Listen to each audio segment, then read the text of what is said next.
अस्सलाम वालेकुम गर्ल्स। तो आज हम स्टार्ट करते हैं chapter number 7, good bye mister Chips. हमारा नावल चल रहा है और हम चिप्स की मैरिड लाइफ को डिस्कस कर रहे हैं, उसके बारे में हम पढ़ रहे हैं और हम चिप्स की लाइफ में आने वाली चेंजेस और उन चिप्स की पर्सनैलिटी पर इम्पैक्ट क्या हुआ, असरात क्या बने, उसकी ग्रेजुअली उसकी पर्सनैलिटी में क्या तब्दीलियाँ आईं और ये सारी चीज़ें हम वन बाय वन डिस्कस करते चले जा रहे हैं। हम बहुत सारी मुख्तलिफ मतलब उसकी ज़िंदगी के एपिसोड्स आगे को पढ़ेंगे जो बाद में वो अपनी यादों में उनको जिनको याद करता है।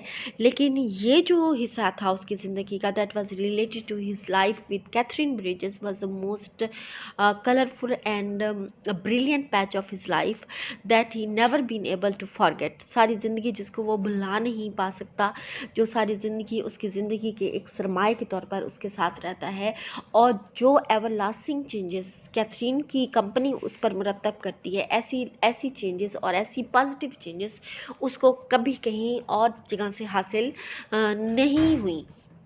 तो let's start with the words meaning girls. सबसे पहले पैच कहते हैं स्मॉल पीस मीन छोटा सा एक टुकड़ा जी। कैस्ट कहते हैं मतलब बिखेरना या स्प्रेड आउट या फैलाना। उसके बाद है रेडियंस मीन लाइट, रोशनी। नेक्स्ट वर्ड इज ट्विलाइट कहते हैं डस्क को, धुंधलका सा। ये धुंधलका सा दो टाइम हम धुंधलका नजर आते हैं। एक अर्ली इन द मॉर्निंग जब रात ख़त्म हो रही होती है और दिन का आगाज़ हो रहा होता है, उसको ट्विलाइट कहते हैं। और फिर शाम को जब दिन का उजाला ख़त्म हो रहा होता है और रात का आगाज़ हो रहा होता है यानी शाम का टाइम, तो वो भी ट्विलाइट कहलाता है या डस्क भी इसको बोलते हैं या इसको शाम का धुंधले का। उसके बाद क्लॉक का मतलब है रिंग यानी कि बजना।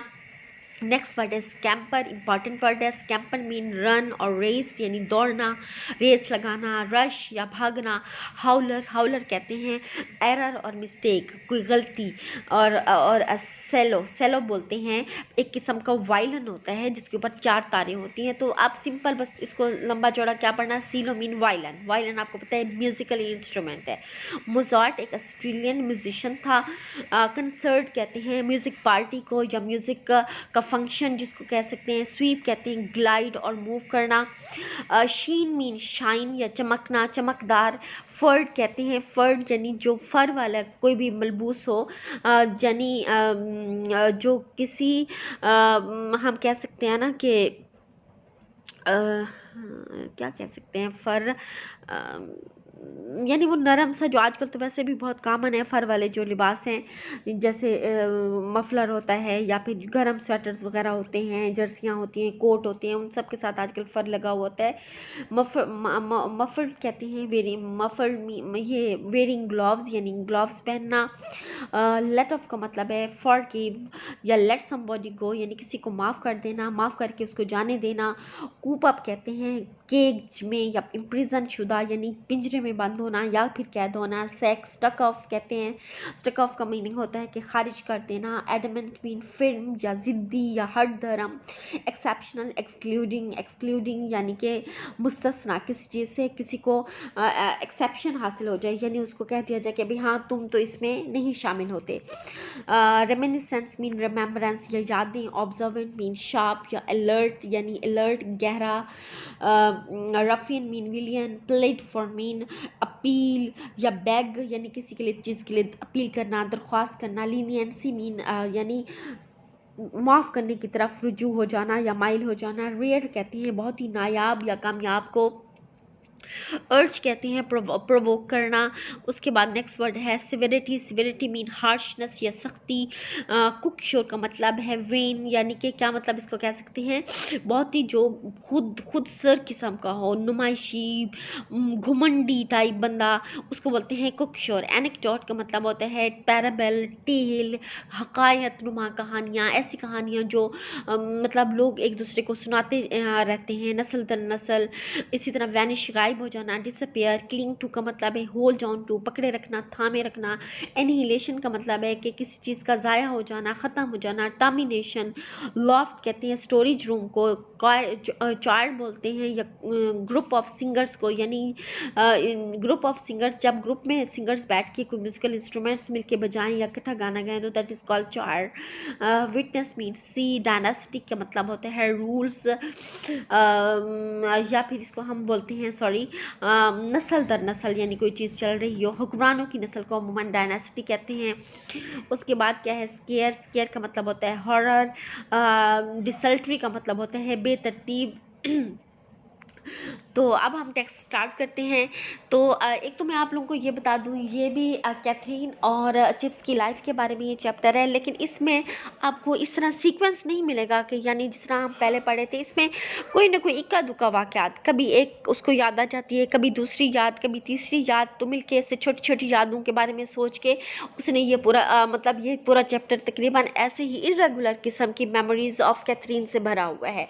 तो लेट्स स्टार्ट के and so it stood, a warm and vivid patch in his life, casting a radiance that glowed in 1,000 reflections। वो कहते हैं ये उसकी ज़िंदगी का ये जो गोशा था, कौन सा गोशा, जिसमें वो और कैथरीन साथ साथ थे, जिसमें वो दोनों मिले, जिसमें उन दोनों की शादी हुई, जिसमें उन दोनों ने इकट्ठे ज़िंदगी गुजारी ब्रुकफील्ड में।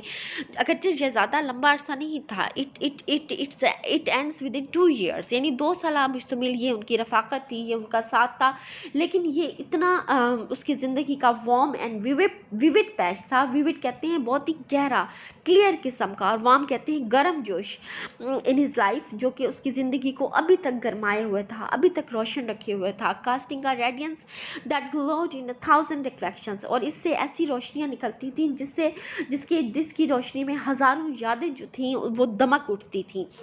Twill light at Mrs Wickets के घर पर शाम के धुंधलके में, when the school bell clanged for call over, जब स्कूल की बेल बजती कॉल ओवर के लिए, ब्रॉट देम बैक, लड़कों को वापस लाने के लिए, back to him in a cloud, तो उसी धुंधलके में और उसी बेल की आवाज़ों में एक क्लाउड की सूरत में बहुत सारी यादें उस पर जो हैं वो आश्कार होने लगती, और वो यादें थी कैथरीन की। Catherine scampering along the stone corridor, Catherine का भागना दौड़ना, वो जो स्टोन के बने हुए राहदारियाँ और बरामदे थे ब्रुकफील्ड के, उनमें।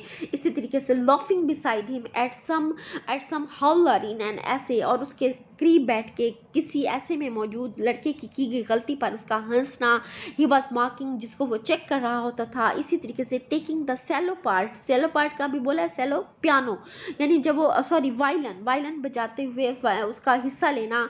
इन अ मोजार्ट ट्रायो यानी जो मोजार्ट नामी मौसीकार था, वो ट्रायो या 3 की उसने एक धुन बनाई हुई थी जिसमें 3 लोग मिलकर पियानो बजाते थे। तो इस तरह का कंसर्ट जब स्कूल में होते थे तो उनके 3 की ट्रायो में कैथरीन भी वायलिन बजाती थी।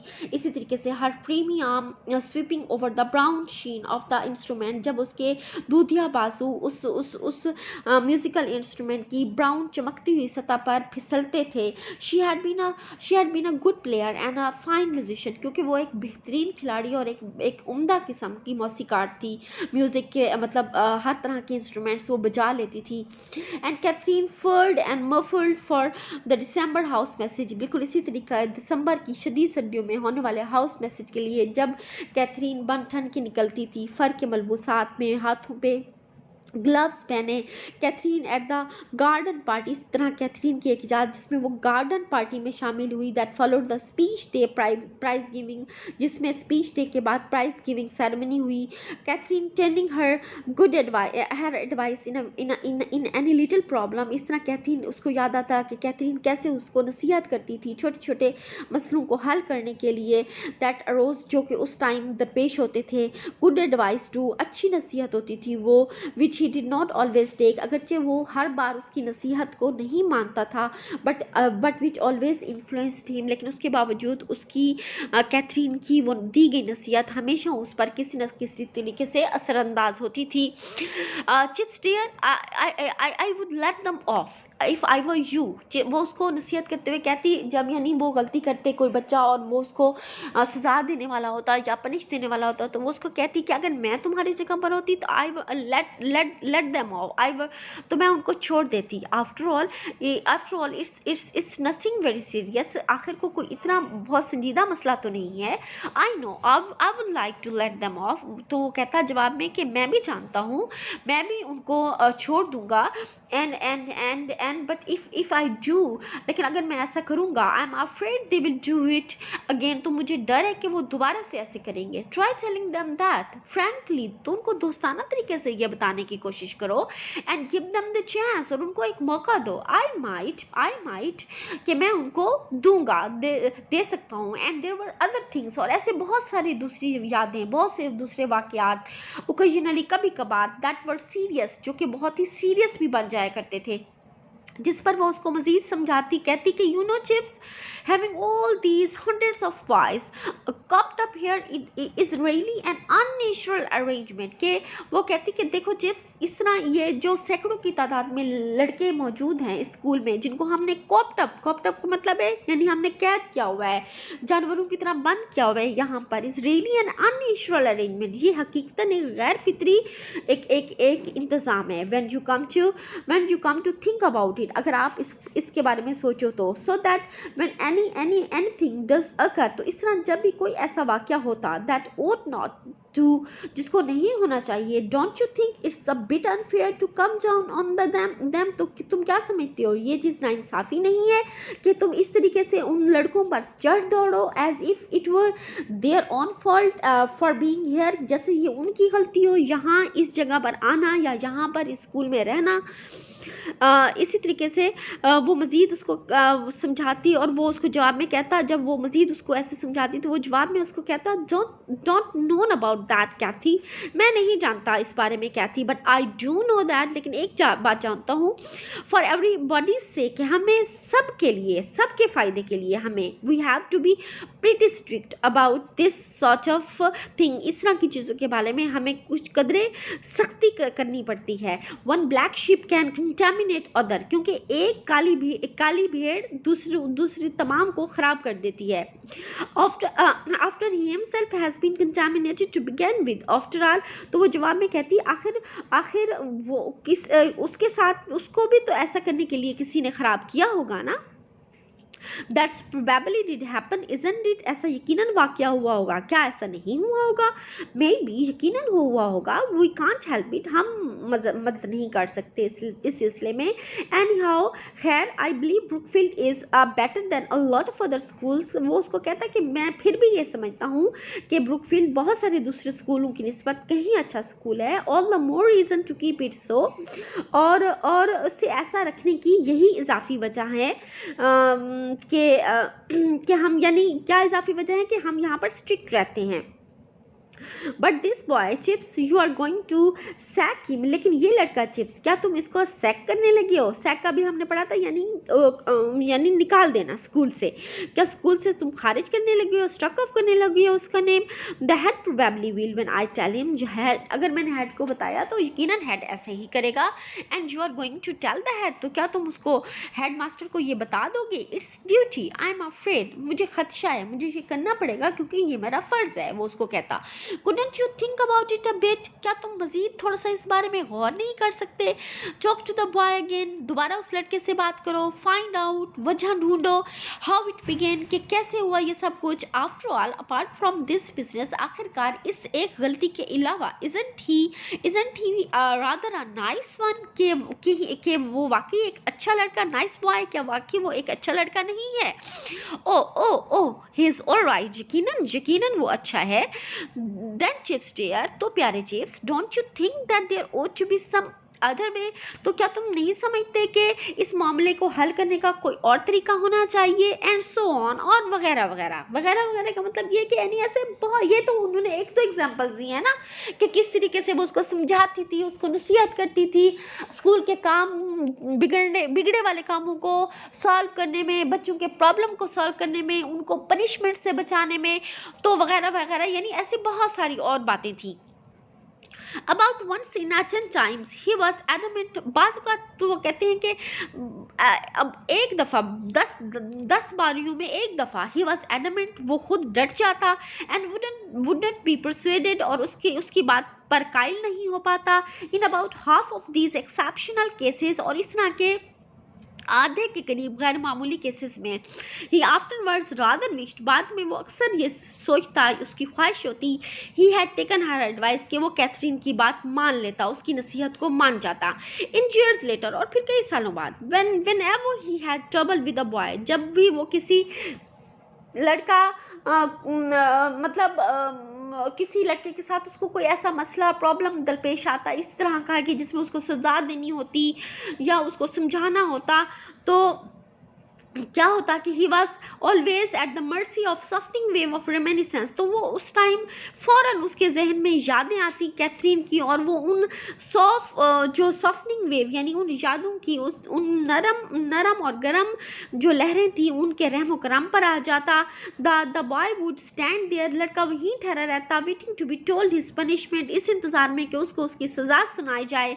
एंड वुड सी, तो वो देखता, इफ़ ही वर ऑब्जर्वेंट, अगर वो उसकी तरफ मुतवज्जो होता, the brown eyes twinkle into a shine, कि उसकी ब्राउन आंखें चमकने लग जाती, that told him all was well, तो उसको अंदाज़ा हो जाता कि अब सब कुछ सही होगा। but he did not guess, लेकिन वो कभी ये अंदाज़ा नहीं कर पाता that at such a moment Chips was remembering something, कि इन लम्हात में चिप्स एक ऐसी चीज़ याद कर रहा है, किसी ऐसे शख्स को याद कर रहा है that had happened long before he was born, जो इतना पहले दरपेश हुई थी, वाक़ई हुई थी, जब शायद वो पैदा भी नहीं हुआ था।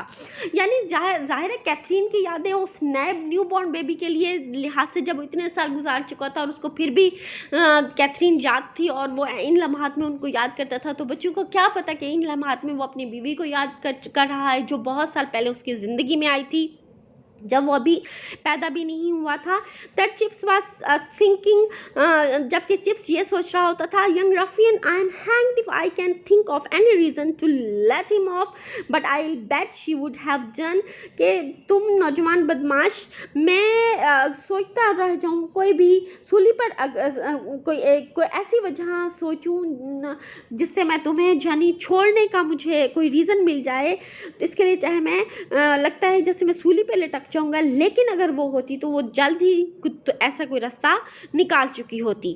तो बहरहाल यानी ये यादों को लेकर के कुछ मज़ीद वो ज़रा यहाँ पर राइटर थोड़ा फिलोसफिकल हो रहा है, फ़लसफ़ा बिगाड़ेगा कि यादें जो होती हैं वो कितनी कीमती होती हैं, और ये भी कि कुछ यादें ऐसी होती हैं जो कुछ वाक़यात ऐसे होते हैं, कुछ मजाक ऐसे होते हैं जो उस टाइम इतने इम्पॉर्टेंट लग रहे होते हैं, जिन पर उस टाइम हंसी भी बहुत आई होती है, वो जिन लम्हात की वो यादें पैदावार होती हैं, लेकिन बाद में वक्त गुजरने के साथ साथ हर चीज़ जो होती है वो अपनी चाशनी, अपना असर वो खोती चली जाती है, यानी फिर वो चीज़ बाकी नहीं रह जाती जो उसकी इब्तिदा में होती है।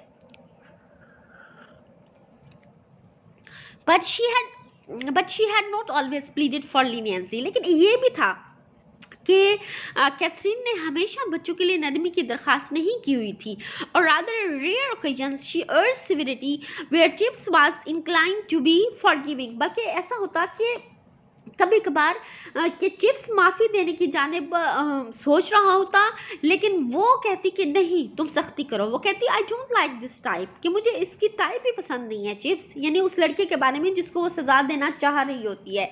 ही इज़ टू कुकशोर का भी हमने पढ़ा है कि वो हद से ज़्यादा घुमंडी है, और if he is looking for trouble I should certainly let him have it, अगर वो वाकई चाह रहा है कि उसके साथ कोई मसला हो तो उसको उसकी सज़ा ज़रूर मिलनी चाहिए। What a host of little incident, तो क्या मतलब वो कहते हैं कितने छोटे छोटे वाक़यात थे, all deep buried in the past, लेकिन वो सारे के सारे कहाँ पोशीदा हो चुके हैं, कहाँ दफन हो चुके हैं, माजी में। प्रॉब्लम्स, बहुत से मसाइल थे, that had once been urgent, जो उस टाइम लगता था जैसे बहुत ज़्यादा ज़रूरी हैं, जिनका सॉल्यूशन बहुत ज़रूरी है, अर्जेंट है। आर्गुमेंट्स ऐसे दलाइल होते थे दैट हैड वंस बीन कीन, जो कि बहुत ही तवज्जो तालिब होते थे। एनेक्डोट्स, छोटी छोटी कहानियाँ, स्टोरियाँ दैट वर फनी ओनली, वो उस टाइम फनी और मज़ाहिया लग रही होती थी ओनली बिकॉज, क्योंकि वन रिमेंबर द फन, क्योंकि उस टाइम उनका फ़न याद होता था। Did any emotion really matter? लेकिन फिर जब यही खुद ही सोचता कि क्या किसी इमोशन की वाकई में कोई अहमियत है, when the last trace of it had vanished from human memory, यानी उस सूरत में जब इंसान की याददाश्त से उसका आखिरी निशान तक गायब हो जाए, तो तब भी क्या कोई इमोशन अहमियत रखता है? एंड इफ दैट वर सो, अगर ऐसा ही था तो व्हाट क्राउड ऑफ इमोशन, तो कितने बेइंतहा इमोशंस क्लग टू हिम, उसके साथ चिमटे हुए थे, as to their last home before annihilation, अपना आखिरी घर समझ के, ख़त्म होने से पहले उसके जहन को अपना आखिरी घर समझ के। He must be kind to them, वो उनके लिए बहुत मेहरबान था। Must treasure them in his mind, खजाने की तरह अपने जहन में उन वाक़यात को, उन यादों को संभाल के रखता था। Before their long sleep, जिसकी वजह से उनको मौत नहीं आ रही थी, उनको लंबी स्लीप अभी नहीं आ रही थी, वो लंबी स्लीप से पहले उसके अंदर खजाने की तरह महफूज थे। That fears of Archer's resignation, मिसाल के तौर पर आर्चर के इस्तीफे का मामला, acquire बिजनेस, जो कि उस टाइम नहायत ही अजीब व गरीब किस्म का मामला था। That was and that affair about the rat that Dunster put in the organ loft while old Ogilvie was taking chart practice. और इसी तरीके से एक और वाक़या हुआ जब डर्नस्टर ने ऑर्गन लॉफ्ट के अंदर जो है वो स्टोर रूम, जिसमें उसने डर्नस्टर ने चूहा रख लिया था, जबकि ओल्ड एग्लीवी जो है वहाँ पर म्यूज़िक की प्रैक्टिस करवा रहा था। ओग्लीवी वाज डेड। अब वो सारे लोग जो उस टाइम जिनसे रिलेटेड वाक़यात उसको अभी भी याद थे, लेकिन वो सब अब दुनिया में नहीं रहे थे।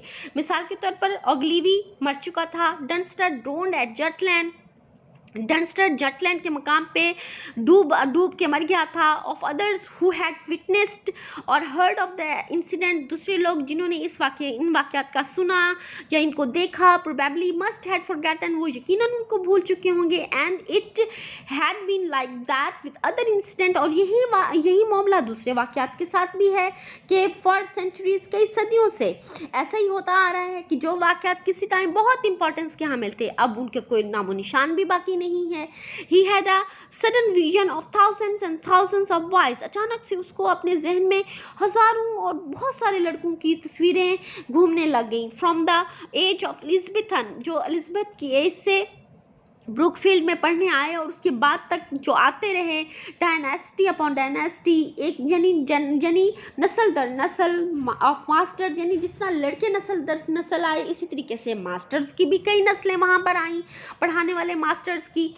और long epochs of Brookfield history, Brookfield की तारीख के लंबे लंबे अदवार, that had left not even a ghostly record, जिनका कोई अब घॉस्टली रिकॉर्ड भी बाकी नहीं रहा। Who knew why the old fifth room was called the pit, किसी को क्या याद कि ओल्ड फिफ्थ का रूम जो था, old fifth form mean class, जो यानी पुराना फिफ्थ नंबर वाला जो क्लास रूम था, उसको पिट क्यों कहा जाता था? There were probably a reason to begin with, शायद एक वजह थी इसका ये नाम शुरू होने की, but it had since been lost, लेकिन वो वजह भी बाकी नहीं रही। Lost like the lost books for Livy की खोई हुई किताबों की तरह। And what happened at Brookfield when Cromwell fought at Naseby, इसी तरीके से क्रॉमवेल जब नेस्बे के मकाम पे लड़ा था, तो उस टाइम ब्रुकफील्ड में क्या हुआ था?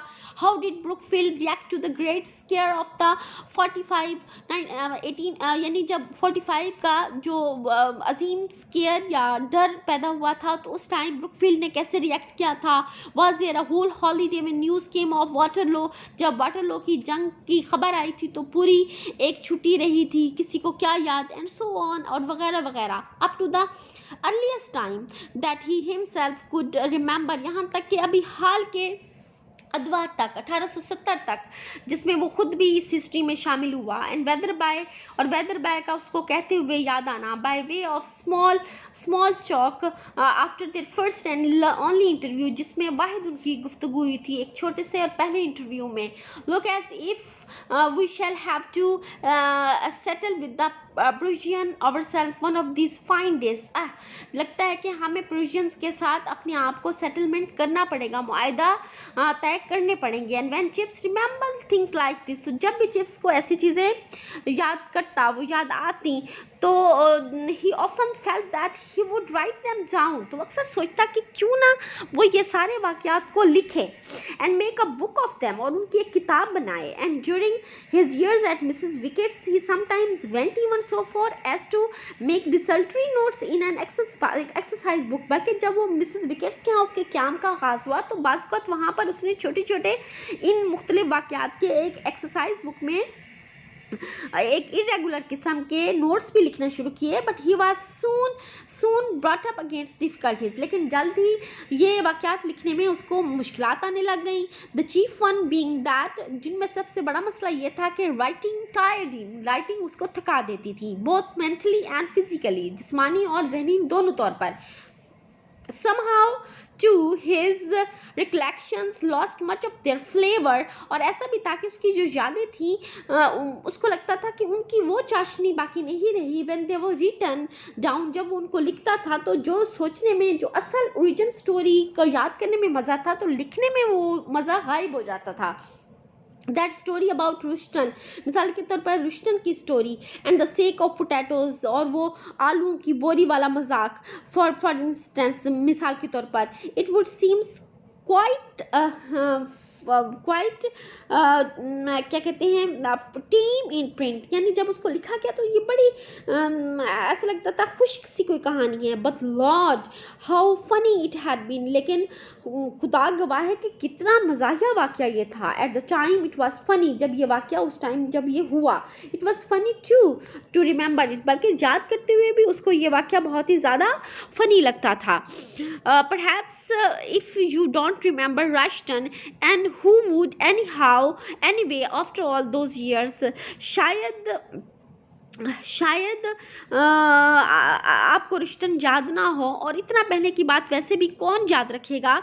It was such a long time ago Mrs Wickets, did you ever know a fellow named Rushton, यानी कभी कभार जैसे यादों में वो बातें भी करने लग जाता। जब मिसेस विकेट को देखता तो वो मिसेस विकेट से अभी रुस्टन का सोच रहा था। मिसेस विकेट एंटर हुई तो वो उनसे पूछने लगता है, ये बहुत पहले का वाक़या है, क्या तुम्हें भी रुस्टन नामी कोई बंदा याद है?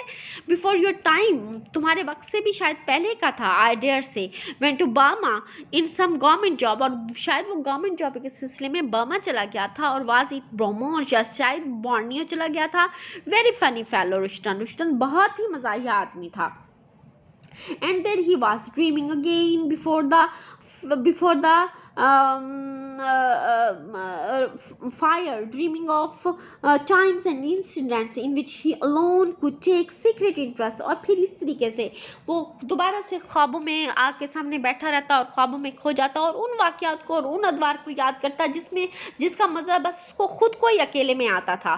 फ़नी एंड सैड, जिनमें से कुछ वाक़यात मज़ाहिया थे और कुछ गमगीन थे। कॉमिक एंड ट्रैजिक, कुछ अलमिया थे कुछ मज़ाहिया थे। They all mixed up in his mind, और वो सारे वाक़यात उसके जहन में मिक्स थे। And some day however hard it proved he would sort them out and make a book of them, लेकिन वो फिर भी ये सोचता कि किसी दिन वो इन वाक़यात को तरतीब देगा और उनकी एक किताब ज़रूर बनाएगा। तो ठीक है, ये आप लोगों के इसके ज़्यादा इंपॉर्टेंट क्वेश्चन है इस चैप्टर के, जैसे who did memories of Catherine race through Chips mind, यानी किस तरह की यादें जो थी जो कैथरीन की जो उसके जहन में चिप्स के जहन में घूमती रहती थी। अगला है what is the story of Ogilvie Dunster and Brad, ये वाली स्टोरी ये वाला क्वेश्चन। और फिर है what were the problem in writing a book in the past memories, ये बहुत इंपॉर्टेंट लास्ट क्वेश्चन है। तो बेटे ये आप लोगों का लेसन नंबर जो है वो कंप्लीट हो गया है, चैप्टर नंबर जो है वो कंप्लीट हो गया है। लेकिन ये क्वेश्चन वर्ड्स मीनिंग तो तकरीबन सारे इंपॉर्टेंट इसमें हो गए हैं, लेकिन कुछ क्वेश्चंस ऐसे थे जो मैंने जब मैंने आप लोगों का कॉलेज में लेक्चर लिया था मैंने वहाँ टिक कराए थे। आपने वो सारे क्वेश्चंस भी ज़रूर करने हैं। इसके साथ ही अल्लाह हाफिज़।